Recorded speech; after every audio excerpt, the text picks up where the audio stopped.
Angel Ormston was born in 1975 in Mentor-on-the-Lake, a quiet suburb of Ohio, USA. This area has about 7,000 residents, and everyone knows each other. Children from local families often get along and grow up together. Life here is very simple and similar. The local high school serves as the main place of learning for most young people in town. Angel is a friendly and cheerful girl. She particularly enjoys walking around the area with her friends and often drives around with loud music. Local teenagers often gathered at a large shopping mall in a nearby, bigger city, which featured restaurants, a movie theater, and various stores. It made sense that Angel would find a part-time job there. In the summer of 1992, she started working at a fast food restaurant as she prepared for her senior year of high school. This job not only allowed her to earn some pocket money but also helped her save up for college. Her daily routine was consistent. She worked in the mornings and spent time with friends afterward. On the evening of July 31, 1992, 17-year-old Angel planned to go to her restaurant to pick up her paycheck and do some shopping. She promised her mother, Jackie, she would be home before the mall closed. Initially, her mother was not concerned and went to bed, assuming she was out with friends. The next morning, she woke up to find Angel missing from her room. Despite this, she didn't worry too much because it was common for her daughter to stay over at friends' houses, especially on weekends and holidays, so she pushed her uneasy thoughts aside. In this close-knit community, crime was rare, and young people often visited each other without worry. However, Angel, a high school student, didn't always keep her mother informed, which led to concerns. Her mother didn't want to restrict Angel too much, allowing her daughter considerable freedom that matched her independent spirit. Angel's upbringing was relaxed. Her mother was adaptable and aimed to maintain a harmonious environment. Meanwhile, her father was often away as a long-distance truck driver. Despite the lack of strict rules or curfews in the Angel household, unsettling thoughts began to creep into Jackie's mind. Angel was missing all Saturday, and when her mother woke up on Sunday to find she still hadn't returned home, worries began to set in. She called families where Angel could stay, and her brother also went to the shopping center where she worked. Upon arriving at the parking lot, Angel's brother noticed her Honda Civic, which heightened his concern. He hoped to find Angel inside but instead found her purse, comb, and other personal items left on the driver's seat, indicating she might have vanished. He checked the burger joint where she worked but learned she hadn't shown up for a couple of days.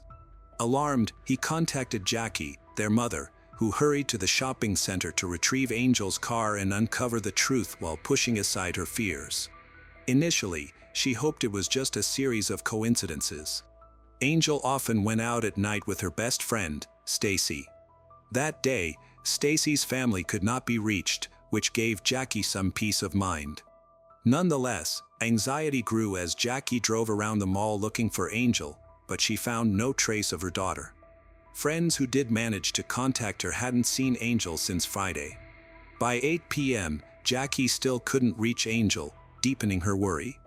Jackie finally decided to report her daughter Angel as missing by going to the police. Although Angel was last seen on July 31st, Jackie did not visit the station until August 2nd. This delay raised suspicions among the police, but Jackie explained that she believed she needed to wait 48 hours before reporting someone missing. Jackie provided detailed information about Angel, including her life and relationships. Jackie asserted that, up until the very last moment, she was not worried that anything serious had happened to Angel.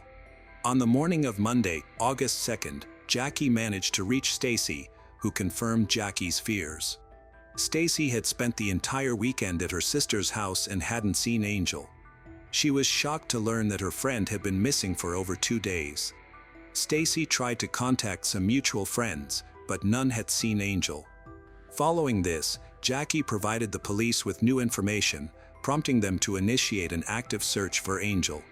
The police first examined Angel's car, which showed no signs of a struggle. The car was in normal condition, with no blood, signs of theft, or forced entry. The officers believed Angel may have left the car willingly. Given her age, they suggested she could have run away, but Jackie rejected this idea, citing their good relationship. Angel was not involved with banned substances and had always remained calm during her teenage years. Despite her independent nature, she was not the type to run away. In fact, she had been making future plans, including furthering her education at university. Detectives worked extensively to investigate Angel's disappearance. They suspected she might have been kidnapped from the car and collected many fingerprints at the scene. Although there were numerous prints, all belonged to family and close friends. Despite this, every individual had to be investigated to clear them as suspects since there were no other leads. The investigation began with Angel's father, a truck driver, but he was quickly ruled out because he had a verified alibi. He was in another state when his daughter went missing. Next, detectives looked into Angel's mother, Jackie. Her refusal to take a polygraph test raised significant suspicion and drew the attention of the investigators. They noted her delay in contacting the police and her decision to take Angel's car from the parking lot soon after learning about the disappearance, which further fueled suspicions.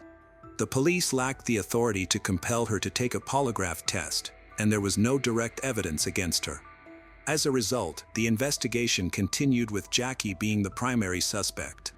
Jackie claimed that on the evening when Angel left home, she intended to go to a burger place. However, interviews with local staff revealed that Angel never arrived to pick up her paycheck that day. Investigators seized the opportunity to gather more information from Angel's colleagues. They quickly eliminated Jackie from the list of suspects due to Angel's good relationship with her family. However, they developed several other theories, including a suspicious connection to a former manager known for inappropriate behavior toward female employees. Investigators suspected that the former manager had been spying on female staff while they changed into their work uniforms. Later, he was fired for a harassment incident. Several female employees reported that this manager had touched them inappropriately. When the police investigated him, they discovered he had a criminal record for inappropriate behavior with minors, making him the main suspect. Other women also mentioned that he frequently focused on Angel, often looking for chances to be alone with her in the kitchen and making inappropriate comments. When this was discovered, the detectives were so focused on the case that they overlooked Jackie. The former manager was quickly located and interviewed, but he denied any involvement in Angel's disappearance. He said that she hasn't seen him since they worked together. He claimed that, on the day she went missing, he was far from his hometown and provided a timesheet showing that he was at another location of the fast food chain that day. Despite this evidence, detectives did not exclude him as a suspect and continued to question everyone at the restaurant, including both staff and management. Through their investigation, they uncovered a secret that Angel had kept from her family. She had been fired for consistently being late. While she was indeed heading to the restaurant to collect her final paycheck, this revelation did not provide any new leads regarding her disappearance. Gradually, all of Angel's co-workers were ruled out as suspects because they had alibis. Neither Angel's former manager nor her mother was considered a viable suspect in the case, making it difficult for the police to conduct their investigation. Communication with Angel's closest friends did not reveal any new information. Everyone was shocked at the idea that someone in her circle might wish her harm. She was gentle, trusting, and usually avoided conflict. However, her trusting nature made her vulnerable to someone who might manipulate her into a dangerous situation. After a long period without contact, fears grew that Angel had died. She hadn't reached out to anyone, appeared in public, or used any payment methods. Given these circumstances, the police decided to re-examine the people closest to her, as those responsible for such crimes are often found among acquaintances. The focus shifted to her best friend, Stacy. Although they had spoken to her briefly before, this time the interview lasted over 4 hours. From the start, Stacy expressed a strong willingness to help but firmly denied any involvement. She was cleared as a suspect when she provided a confirmed alibi.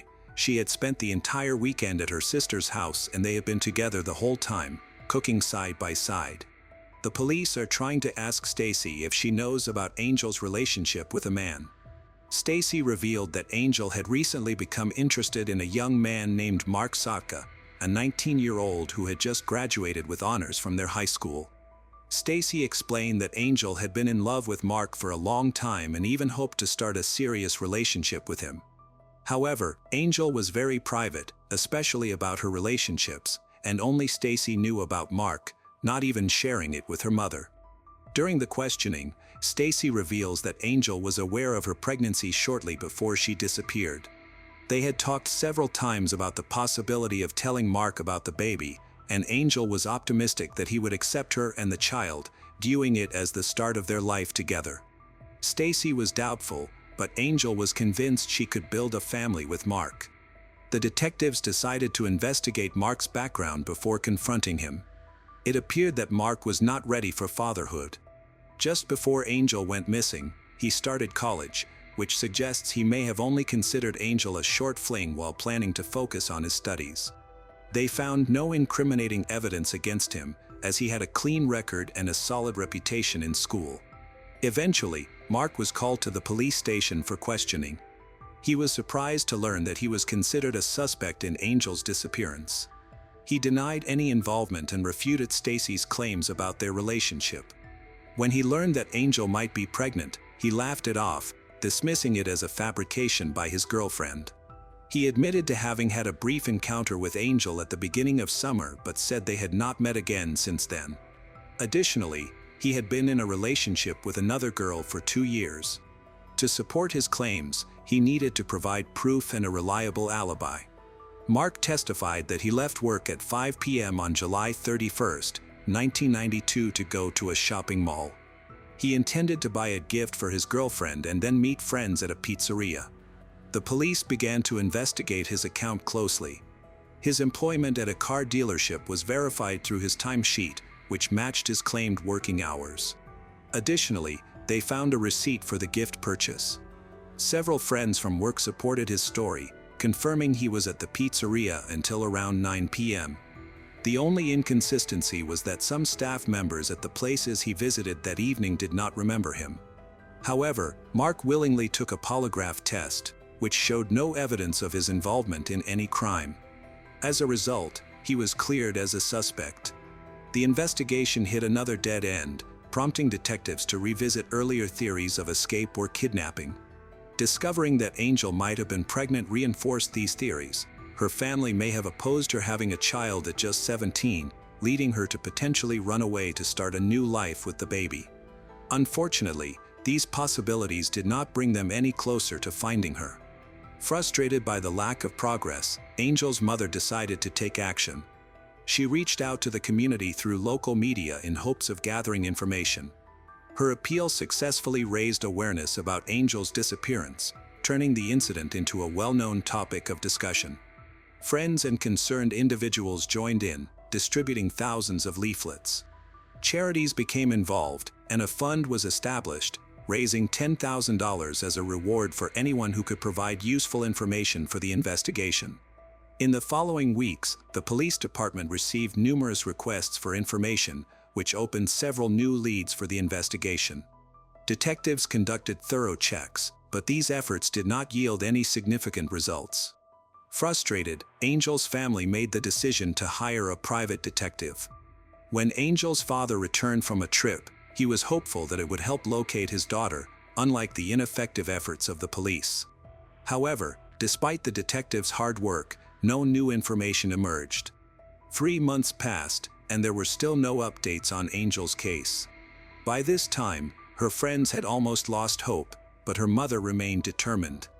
Angel's mother, Jackie, even altered the message on their answering machine, leaving a note for her daughter in the hopes that she would eventually call. She refused to believe that anything bad had happened to Angel. Meanwhile, the entire city was critical of the police for their lack of progress, which led to increased pressure on law enforcement to revisit existing leads and suspects. Eventually, detectives began to focus on a man who was engaged to Angel's best friend. He was very interested in finding out what happened to her and was vocal in his criticism of the investigation. His name was Candle. Even though he showed a strong interest in Angel, he did not give any information to the detectives or the media. It was believed that he had attempted to start a relationship with Angel and was rejected, which might have led to her kidnapping or murder. On the day she went missing, he was working at a shoe store in the shopping mall where she was last seen. He had a confirmed alibi for that time, but after work, he could have committed a crime, especially since he was nearby. He allowed investigators to search his car, but nothing suspicious was found. The investigation had reached another dead end. On December 15, 1992, 4.5 months after Angel's disappearance, a local resident was out hunting with his dog. While walking through the forest, the dog became uneasy and led its owner away. This took them to a drainage ditch, where the hunter noticed something wrapped in a sheet and tied with a rope. Upon closer inspection, he saw a human hand protruding from the package. The man quickly contacted the police. When law enforcement arrived, they discovered a body in an advanced state of decomposition. Identification was possible only through dental records, which confirmed that it was 17-year-old Angel Ormston, who had been reported missing. On December 16, Angel's family was informed of her death. An autopsy showed she had suffered blunt force trauma to the head, which might not have been fatal. However, she had sustained 2 stab wounds to the chest, both delivered with significant force, impacting her heart. As a result, she bled out quickly and died. Investigating her death was complicated by decomposition, but fibers resembling those from a blue carpet were found at the scene. The police compiled a list of all homes associated with Angel, including those of neighbors, family, and friends, in search of a home that might have green carpeting. One key location of interest was the house belonging to Mark, who might have been the father of Angel's unborn child. At the time of the murder, the house was empty as it was for sale. Witnesses claimed they saw Mark enter the house with a girl who matched Angel's description. Although the house had been sold by then, the new owners allowed detectives to inspect it. Most rooms had been renovated, except for the basement. Upon entering the basement, the police found a blue carpet that matched the fibers collected from the scene. Additionally, a clothesline similar to the one used by the killer to move the body was discovered in the laundry room, matching the one found on Angel. The new owners reported that both the carpet and the clothesline had been left behind by the previous owners. These items were sent for forensic analysis, and tests confirmed that the microscopic fibers and the rope matched those used in the crime. Furthermore, a bloody fingerprint was discovered in the basement. 5 months after Angel disappeared, on December 31, 1992, 19-year-old Mark Sotka was arrested on suspicion of murder. During his arrest, he insisted that the police had no evidence against him and claimed he was not the person they were looking for. He immediately refused to cooperate with detectives, prompting forensic experts to conduct a detailed examination of his car. They discovered that although he had attempted to clean the interior, a few small drops of blood remained. During questioning, Mark eventually broke down due to the overwhelming evidence against him. He admitted to committing an act he described as stupid. When pressed for more details, he confessed to murdering Angel. Mark explains that he invited Angel to his house for intimate relations again, but things changed that night when she revealed that she was pregnant and that he was the father. This news triggered a violent outburst from him. He demanded that she get an abortion, but she refused. An argument ensued, during which Angel threatened to cause problems. In a fit of rage, Mark struck her several times in the face. Angel fell in the garage, and Mark, grabbing a knife, returned to the basement and stabbed her twice in the chest. Afterward, he calmly met with his friends at a pizzeria, chatting and laughing as if nothing had happened. Later that evening, he wrapped her body in a sheet, secured it with a clothesline, and transported it in the trunk of his car to a wooded area, where he left it in a ditch. Afterward, Mark returned home, covered up the evidence of the crime, and cleaned his car. After 5 months of investigation, he was arrested as the killer. During questioning, Mark confessed to first-degree murder and led authorities to the location where he disposed of the knife used in the crime. Despite thorough searches, the knife was never found. However, he had limited chances of proving his innocence. The motive for the attack stemmed from Angel's pregnancy, which disrupted his future plans. Mark had no intention of continuing his relationship with her and wanted to focus on someone else. In February 1993, to avoid the death penalty that was in place at the time, Mark officially admitted his guilt. Consequently, He was sentenced to life in prison but became eligible for parole after 30 years. Angel's family pointed out that Mark showed no remorse or compassion, which explained how he was able to deceive the polygraph test. Following his sentencing, he was taken to jail. After serving 20 years, Mark utilized an old Ohio law that allowed him to request a parole hearing after 2/3 of his minimum sentence. His family was informed, and Angel's relatives increased their efforts to prevent him from being released. Their efforts were successful, and he was denied parole in July 2023. After serving 30 years, Mark appeared before the parole board again, but this time, Angel's family opposed his release once again. As a result, he remains in prison. Angel's family expressed their relief to the media, calling it a significant victory for them. Her mother stated that their family would continue to fight to keep the killer incarcerated and would never forgive Mark, who has never expressed remorse or sought forgiveness for taking Angel's life and the life of her baby. On January 17, 1999, a man called 911 to report that he had found a woman unresponsive in her home. He was a friend of the victim, Miriam Illes, and had gone to check on her because she hadn't been answering his calls. When he arrived at her house, he discovered that it was locked, and none of the doors would open. Looking through a window, he saw Miriam lying on the kitchen floor, clearly deceased. When the police arrived and entered the house, they found that she had been attacked in the back, specifically targeting her heart area.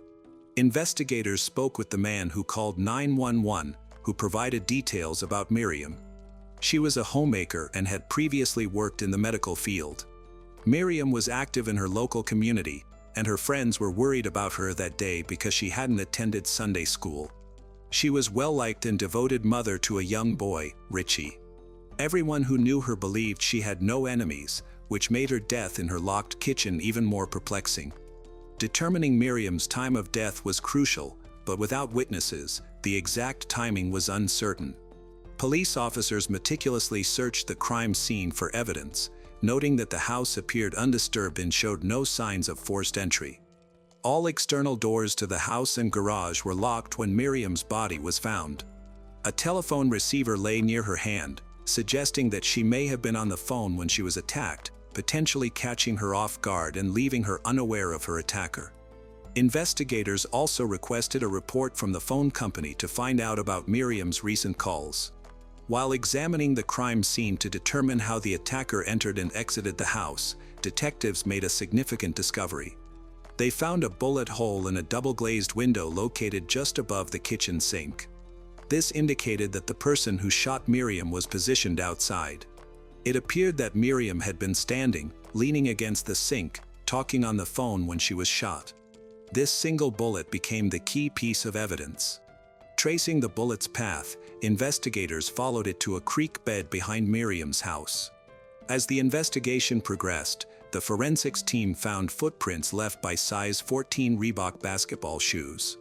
The placement of the tracks suggested that someone had taken a shooting stance next to a tree located right behind the kitchen window. The detectives also found a cigarette butt at the shooting site. Further searching revealed a homemade silencer, leading investigators to conclude that the crime was premeditated. The attacker had been hiding behind the tree, waiting for the right moment, smoking a cigarette, and seemed to act with intent. However, the motive behind the crime remained unclear. It did not appear that Miriam was involved in any illegal activities or taking risks that would endanger her. Investigators aimed to gather more information from Miriam's husband, Richard Illes, who arrived at the crime scene while they were there. Richard was a well-known cardiothoracic surgeon at Williamsport Hospital and had saved many lives.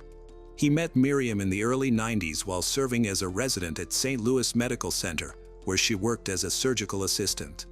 After marrying, they had a son named Richie and moved to Williamsport, where they both worked together. Miriam was active in her community, engaging in volunteer work at the symphony and church. Her vibrant personality made her well-liked among friends. Despite their wealth and status, Miriam's friends described her as down-to-earth, noting that they were among the richest people in Williamsport. Then she decided to become a stay-at-home mom, quitting her job when Richie was 2 years old and never returning to work. When Miriam was murdered in her own home, Richard became a primary focus for investigators. He told them that the last time he saw Miriam was 2 days earlier, on Friday, January 15, 1999, around 5 p.m., when he visited her before planning to travel to Chester County, Pennsylvania, to visit family. Detectives soon learned that Miriam and Richard had recently separated after 8 years of marriage, with Miriam moving out of their family home to the house where she was later found dead. She had primary custody of their son, Richie, while Richard visited the boy every weekend. Their ongoing divorce raised potential motives, prompting investigators to closely examine their relationship. Richard's behavior struck detectives as unusual.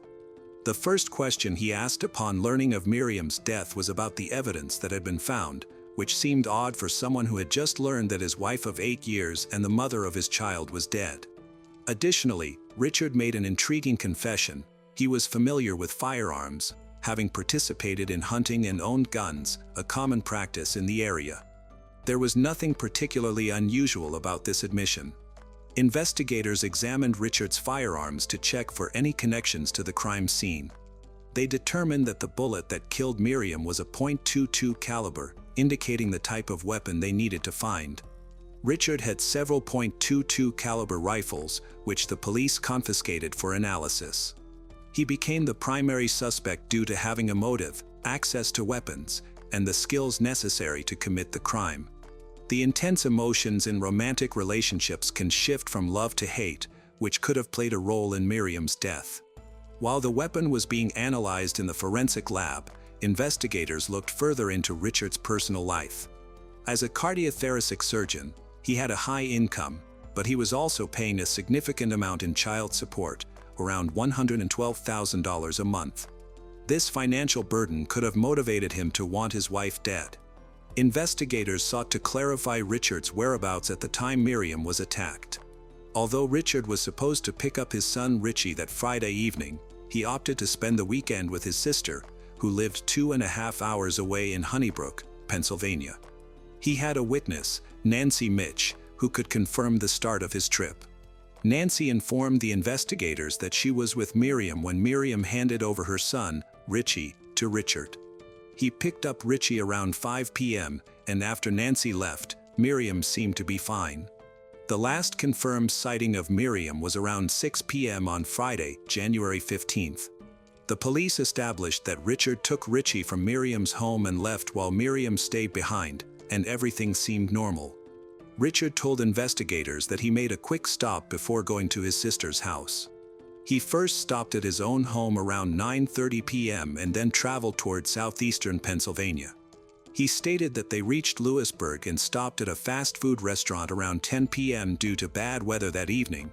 He called his sister at 11:24 p.m. to inform her that they would spend the night near Harrisburg. Nancy confirmed part of Richard's alibi, prompting detectives to verify the rest of his statements. They checked Richard's cell phone records, which confirmed his call to his sister. He also had a hotel receipt from the Harrisburg area, where he checked in at 12:57 a.m. This corroborated Richard's account, indicating that he could not have been at the crime scene when Miriam was attacked. An examination of Richard's rifles showed that none matched the murder weapon, and the silencer found at the crime scene did not fit any of his rifles either. Furthermore, DNA samples from the silencer and a cigarette but did not match Richard's DNA. As the investigation progressed, police discovered that Richard had been having an affair with Catherine Swoyer, a colleague at Williamsport Hospital, which contributed to his separation from Miriam. His relationship with Miriam had begun similarly. He worked with her, they formed a bond, and eventually got married. A similar pattern occurred with Catherine. She worked with Richard, leading to their affair. This information led investigators to consider a possible love triangle. Catherine might have had a motive to kill Miriam in order to eliminate any chance of Richard reconciling with his wife.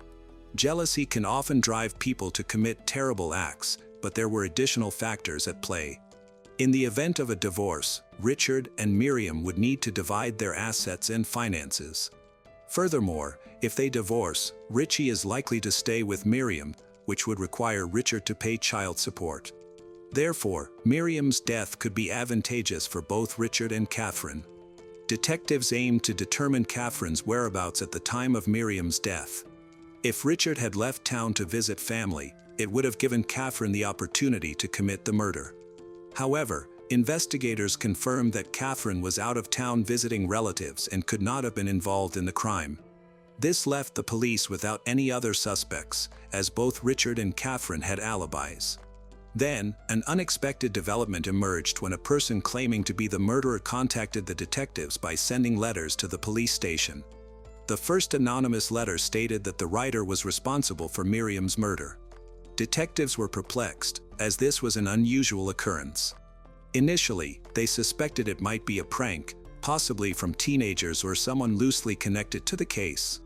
The writer referred to himself as a soldier of God and a soldier of death, claiming that Miriam was a bad and immoral person. The letter was both confusing and unsettling. Despite attempts to make contact, the writer took great care to hide his identity.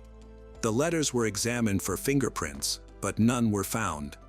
They were handwritten in block letters with a pencil, making it difficult for police to analyze the handwriting. While investigators were trying to make sense of the first letter, a second letter arrived, written in a different style and showing signs of arrogance and intellectual superiority. This new letter pointed to a potential suspect, as the author mentioned having multiple academic degrees, suggesting that the crime could have been committed by someone connected to Richard's professional circle. Investigators identified Dr. Ench Zama, Richard's close friend, as the most likely suspect. Zama was described as a tall man, likely with large feet, possibly in size 14. He became a key focus for investigators regarding the anonymous letters. During questioning, he examined both letters and suggested that someone might be trying to frame him. He denied any involvement in Miriam's death and claimed he was with friends at the time of the crime.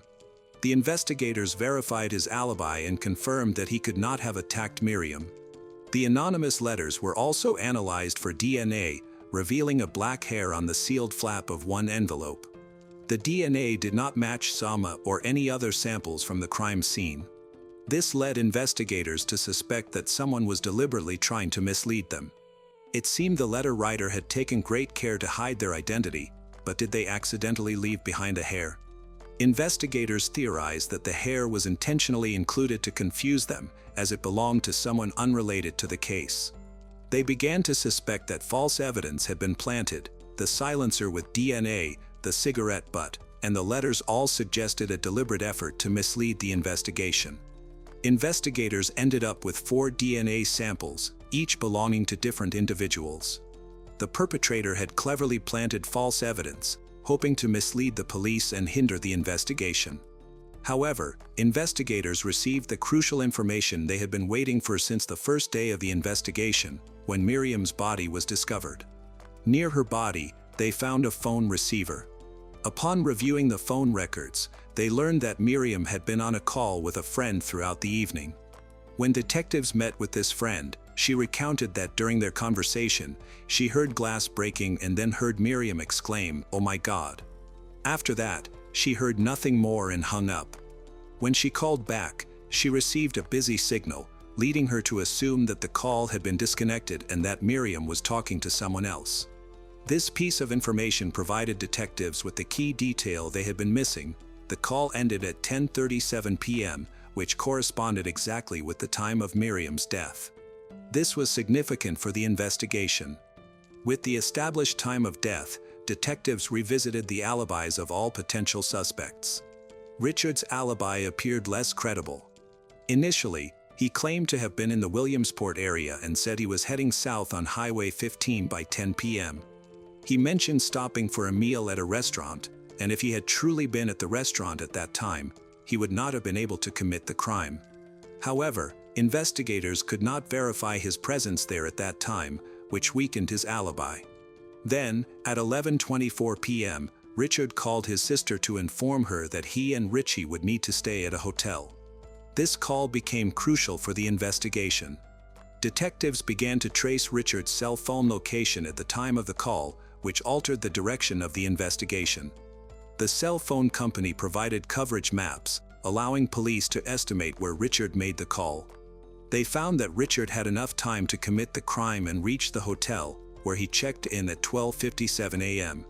Detectives retraced the route from Miriam's home to the hotel, confirming that Richard could have committed the crime by 10:37 p.m. and still arrived in Harrisburg on time.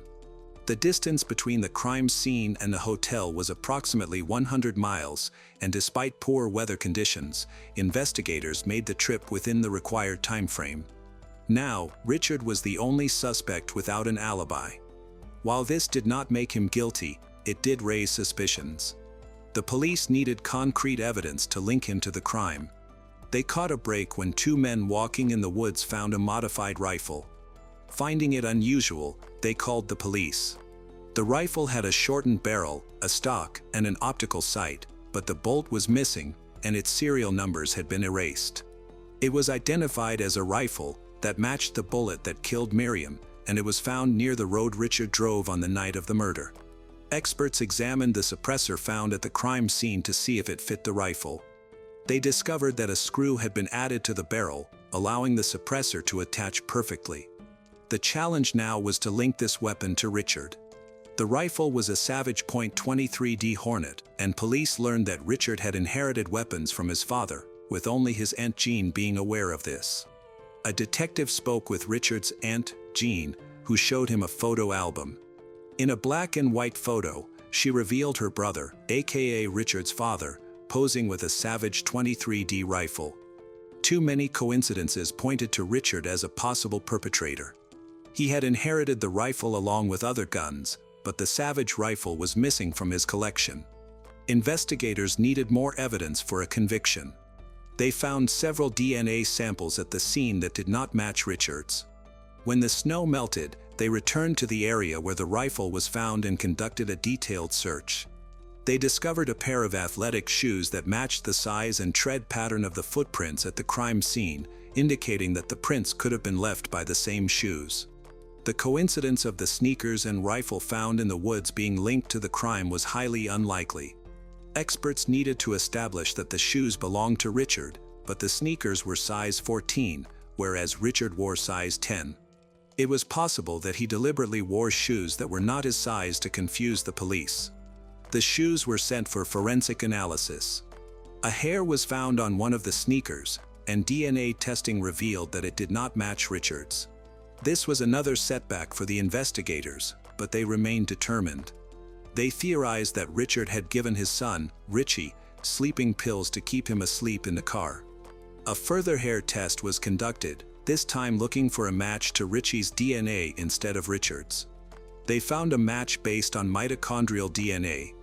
Richard had tried to use false DNA to mislead the police, but in the end, his son's DNA linked him to the murder.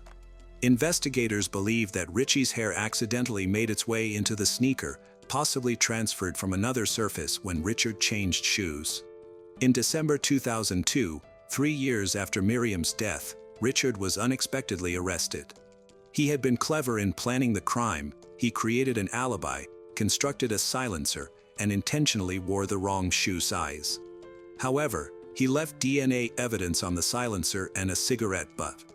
To mislead the investigation, he even mailed a hair to the police, but all the DNA samples turned out to belong to other individuals. Richard destroyed the serial numbers on the rifle to hide his tracks, but it appeared he rushed his alibi since he didn't properly conceal the rifle and boots. Richard had meticulously prepared for this crime, modifying the rifle and making a suppressor, which required considerable time and effort. He chose a weekend for the crime when his son, Richie, was staying with him to prevent his son from witnessing any violence. The plan began on Friday around 5 p.m. when he picked up Richie from Miriam's home. He returned a few hours later, parking approximately half a mile away from her house, and gave his son a sleeping pill to ensure he would sleep through the events that were about to unfold. Richard then walked to a spot by a tree along the creek bed, waiting for the right moment when Miriam was near the kitchen window. He couldn't shoot from any other angle, so he patiently waited for hours. At 10:37 p.m., while she was on the phone with a friend, he took his shot. He left behind evidence, a cigarette butt, intentionally placed where it could be discovered. He then fled the scene, leaving size 14 shoe prints, returned to his car, and drove south. He found a secluded area to dispose of his evidence, getting rid of the rifle and sneakers before heading back. At 11:24 p.m., he called his sister, hoping the phone records would support his alibi. However, they actually indicated that he had sufficient time to commit the murder. Though Richard did not admit to the crime, the jury reached a different conclusion and convicted him. In 2004, he was sentenced to life in prison without the possibility of parole. Miriam's family issued a statement describing the situation as tragic, expressing that they felt there were no winners, but they were relieved to finally have closure and justice. Richard attempted to appeal the court's decision, but his efforts were unsuccessful. Shanti Cooper was a devoted mother to her son, Jackson, 8, who she shared custody of with her ex-husband, Jim Cooper. After separating from Jim in 2013, Shanti was ready to begin dating again. She quickly realized that online dating had become the common way to meet people, so she decided to give it a try by creating a chat account. While exploring different profiles on the site, Shanti connected with a few men, but none impressed her quite like David Trance. David had also recently ended a year-long marriage, was looking for something fresh and exciting. Their relationship deepened through phone calls, text messages, and emails. After several months of getting to know each other, David made a significant decision to move to Orlando, Florida, to be closer to Shanti. Their relationship evolved into something more intimate, while Shanti remained committed to her son. She made sure that her time with David didn't compromise her responsibilities as a mother, always putting Jackson's well-being first and ensuring that everyone understood the importance of a healthy family dynamic. In 2015, Shanti and David relocated to Delaney Park, an upscale suburb close to downtown Orlando. This neighborhood is known for its beautiful environment and family-friendly atmosphere, attracting an affluent community. Delaney Park offers a high-quality lifestyle along with an excellent school system that delivers quality education. Its well-maintained landscapes and access to various amenities make it an attractive choice for families looking for a comfortable and safe home. In here, David bought a house for $600,000 in cash. The home is 4,000 square feet, featuring a pool, a garage, and an apartment above it. This spacious property offered them a comfortable living space with plenty of amenities. Shanti and David were excited to settle into their new house and start a new chapter in their lives. However, they soon noticed that some features of the home did not meet their expectations for the future. While they loved their new house, the upstairs bedrooms felt small and were not very functional. Facing this challenge, David and Shanti began a renovation project to turn their house into their dream home. Shanti, passionate about design and home improvement, agreed to fund the project. They hired a skilled team of contractors who completely dismantled the house to rebuild the upstairs bedrooms and create a new layout that met their vision. During the renovation, the bedrooms were unusable, so Shanti moved into the apartment above the garage. This arrangement allowed her to maintain her daily routine without interruption and provided a dedicated workspace. David, on the other hand, stayed in a makeshift area in the garage, spending quality time with their dogs. David became deeply invested in the restoration. It was no longer just a project but a vital part of his life. He spent every waking moment monitoring the work, making adjustments, ensuring every detail was carefully planned and executed. His entire focus was on the renovation, and the house began to take on a character of its own. In 2018, 3 years after starting the renovation project, there was barely any progress. The inside of the house had been completely stripped down, leaving only the bare structure. Seeking a solution, David reached out to a local home renovator known from the successful A&E reality show, Zombie House Flipping. This show features real estate investors who buy and renovate rundown homes. The show's producer contacted David and Shanti about their home in Delaney Park to see if it could be included in the next season. During the chaos of their home renovations, David and Shanti got married in 2017, which surprised many friends and family. Shanti, who is naturally private, even kept the marriage a secret from her beloved grandmother. By mid-April 2018, the show Zombie House Flipping planned to start filming at David and Shanti's home in May. However, the producer struggled to get them to discuss how the show would proceed. The producer noticed a clear contrast between David's excitement and Shanti's apparent disinterest. David was eager about the flipping series, while Shanti seemed to participate just to support her husband. The tension over their home was evident, as Shanti had invested a lot of money in the renovations, yet her name wasn't even on the trust that owned the house. Although David promised to include Shanti on the trust, he did not follow through, leading to further issues in their relationship. By the end of April 2018, David and Shanti seemed to be doing well. However, on April 24, 2018, at 3:51 p.m., David called 911 in a panic, saying he had found his wife, Shanti, in the bathtub and that she wasn't breathing. During the call, David's screams were audible as he desperately tried to explain the situation. When the police arrived at their home, they discovered Shanti had passed away in the bathtub. The area was secured, and an investigation began, while David was taken to the police station for questioning. David recounted to investigators that the morning had started normally. He said Shanti woke up between 7 and 7:30 a.m. At around 9:30 a.m., he left for a 1-hour walk, leaving Shanti at home. When he returned, he claimed he took measurements for renovations. After that, David stated he left again around noon to take their dogs to an off-leash dog park near the Orlando Executive Airport. He mentioned that he frequently visited this park to let the dogs play and enjoy the open space. He added that he hadn't spoken to Shanti before leaving the house and assumed she was in the garage apartment relaxing. David told the detectives that after returning home from the dog park, he went outside to do yard work. He worked for about 30 minutes before deciding to go inside. Once inside, he heard water coming from the bathroom, which intrigued him, so he went to check it out. As he approached, he noticed that the bathroom door was slightly open. When he pushed it open, he was shocked to find his wife, Shanti, unconscious in the bathtub, with her body partially submerged in water. In a panic, he called 911 to report what he had found. During the interview, David mentioned that Shanti had been excited about their future and the plans they had for their home. They were both looking forward to a happy life together. Although David seemed distraught and his account of finding Shanti appeared credible, the detective had doubts. There were inconsistencies in his story that raised concerns. When police officers arrived at Trant's home after David's call, they noticed that the bathroom was completely dry, which would be unusual if David had genuinely tried to save his wife from a bathtub filled with water. This detail cast doubt on the truth of David's account.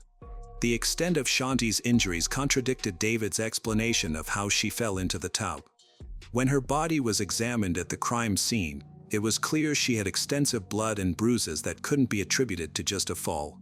An autopsy determined that Shanti died from blunt force trauma and strangulation, marking her death as a homicide. These inconsistencies led the detective to question David about the differences in his account. The detective questioned David about the blood found on Shanti's bed. David claimed it was from her menstrual cycle, but the amount discovered was puzzling and raised more doubts. The detectives explored various theories about why David might have killed Shanti. To provoke a response from David, the detective inquired if their ongoing home renovations had anything to do with Shanti's death, but David denied any connection. The detective also asked if Shanti was upset with David because her name was not on the house title. David insisted that Shanti had no problem with that. The detective began to suspect that Shanti's death might be linked to her life insurance policy, which would pay out $250,000 to David.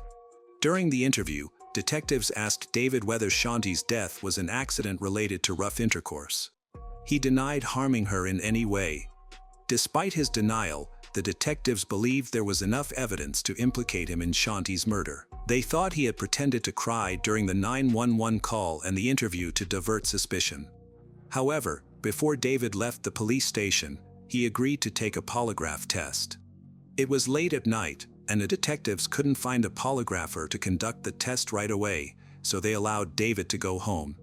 Before he left, he provided DNA samples, nail clippings, and fingerprints to the detectives for analysis and comparison with evidence from the crime scene. The detectives hoped these samples would help them find more evidence linking David to Shanti's murder. Investigators who looked into the crime scene at David and Shanti's home found several notable details. Shanti had one earring still on and another on her nightstand, along with her watch, which was also found on the nightstand at the time of her murder. These details were important to the detectives because they indicated that Shanti might have been getting ready for bed when she was attacked. Additionally, her cell phone was on the nightstand, but there had been no activity on it after 11:30 p.m. on April 23, 2018. The medical examiner's report showed that Shanti had no defensive wounds, suggesting she was caught off guard by the attack. Detectives theorized that Shanti was sitting on the edge of her bed, taking off her jewelry when David attacked her from behind, leading to her death. They believed David then moved her body into the bathtub. Another important discovery was that nothing seemed to have been stolen from the house, leading the detectives to rule out robbery as a motive.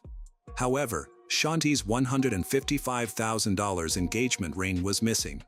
As the investigation progressed, detectives found that David's description of his happy marriage with Shanti clashed with what others believed about their relationship. David often hid Jackson's toys and only returned them when Jackson asked for them. The detectives suspected that David was using these tactics to manipulate both Shanti and her son. While searching the garage where David was sleeping, they found an unplugged refrigerator filled with children's toys. This finding reinforced the detectives' belief that David was engaged in manipulative behavior by intermittently hiding Jackson's toys. David appeared to be trying to control the emotions of Shanti and her son. After detectives executed a search warrant at Shanti and David's home, they seized the couple's computers. On Shanti's computer, they discovered notes revealing her dissatisfaction with her marriage to David. In these notes, Shanti described David as cheap, controlling, and narcissistic.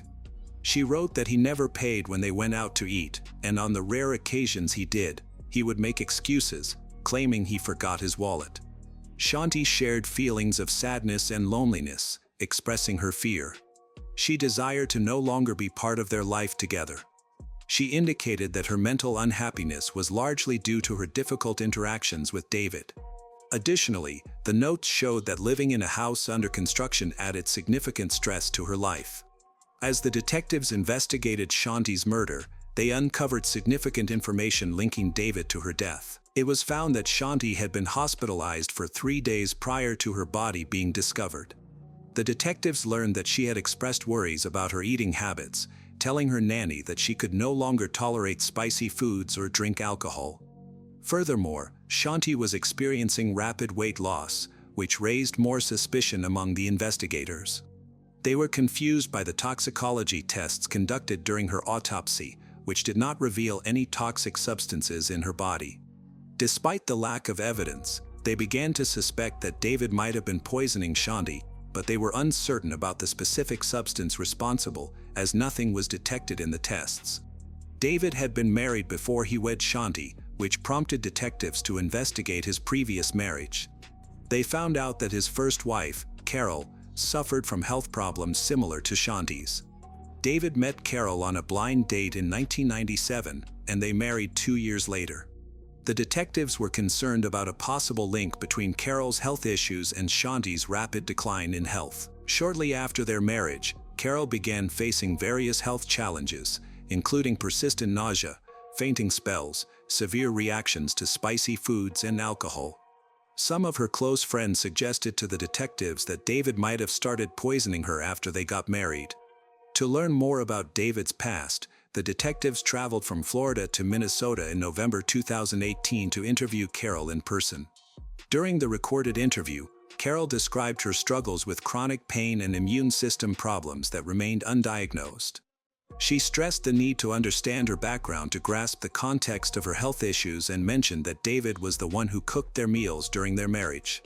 The detectives asked Carol about the possibility that David was involved in her health issues, noting it was suspicious that both of his ex-wives faced similar health problems. Carol firmly denied any suggestion that her ex-husband had poisoned her, stating that her health issues continued even after they separated. During the investigation into Shanti's murder, detectives received a call from an employee at Club Orlando, a private men's spa. The club provided amenities like hot tubs, pools, a gym, and dark rooms for intimate activities. To become a member, individuals needed to buy a pass or membership. The employee informed the detectives that David had multiple memberships at Club Orlando and renewed them every 6 months without exception. He claimed to have seen David engaged in intimate activities with other men. Conversations with Shanti's friends revealed that she would never accept her husband having same intimate relationships. This raised the question of whether Shanti had discovered David's actions and threatened to leave him. As the investigation progressed, the detectives thoroughly reviewed all evidence, including information from an employee at Club Orlando.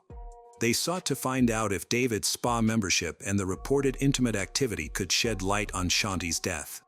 When the forensic results arrived from the state crime lab, they revealed Shanti's DNA under David's fingernails and his fingerprints were the only ones found in the bathtub. This evidence contradicted David's story, in which he stated that Shanti had accidentally fallen while entering the tub. The detectives had anticipated finding Shanti's fingerprints in the tub as well, but they were absent. On August 29, 2018, David was arrested and charged with first-degree murder, and he was denied bail. His friends were shocked by the news, as they found it hard to believe he could be responsible for Shanti's murder. They suspected that the police were looking for an easy resolution and not thoroughly investigating to find the true culprit. However, the detectives carried out a detailed investigation, following all leads regarding Shanti's murder before making the arrest.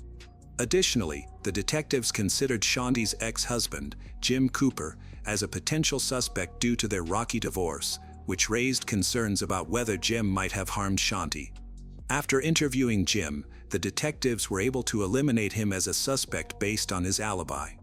After David was arrested, police searched his mother's home in Orlando, where he had been living. In a suitcase, they found Shanti's missing engagement ring, which had gone missing the night she was murdered.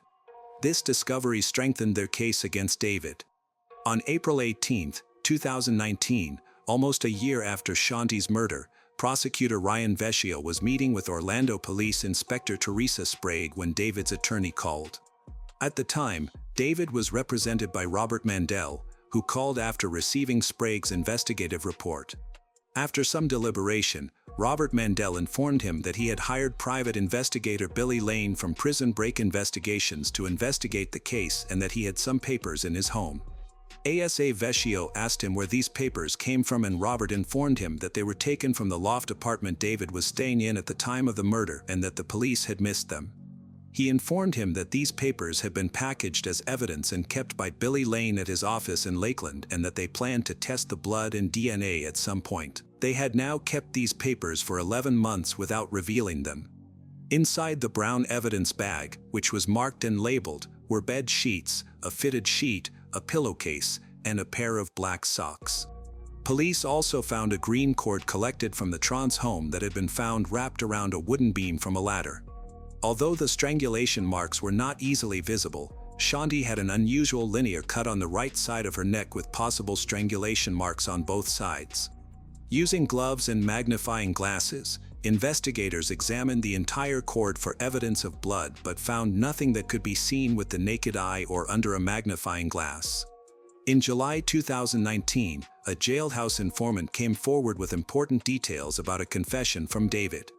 The informant said that Shanti had found text messages on David's phone that exposed his intimate relationships with multiple men.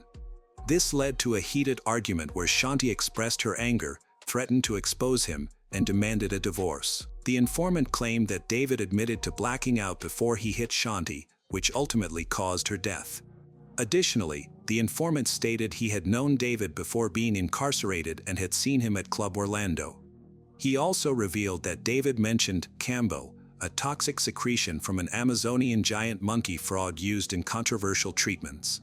David had allegedly told the informant that this substance could be a poison that kills without leaving traces in a toxicology report. David's trial was postponed due to the global issue, which affected many legal proceedings across the country. As a result, there were significant delays in his case, lasting almost 2 years. Finally, in 2022, the trial began. However, it took an unexpected turn when both the defense and prosecution's medical experts evaluated David, determined that he was not competent to stand trial, concluding that he was experiencing severe symptoms of schizophrenia. In October 2023, after a 6-day trial, a jury found David Trance guilty, and he was sentenced to life in prison. Shanti's son, Jackson, now lives with her ex-husband, Jim Cooper. Shanti, a devoted mother and woman searching for love, stability after a difficult divorce, fell victim to David Trance's manipulative and violent betrayal. Her death at their Delaney Park home, amid a stalled renovation that symbolized the breakdown of their marriage, underscored the dangers of broken promises and hidden motives.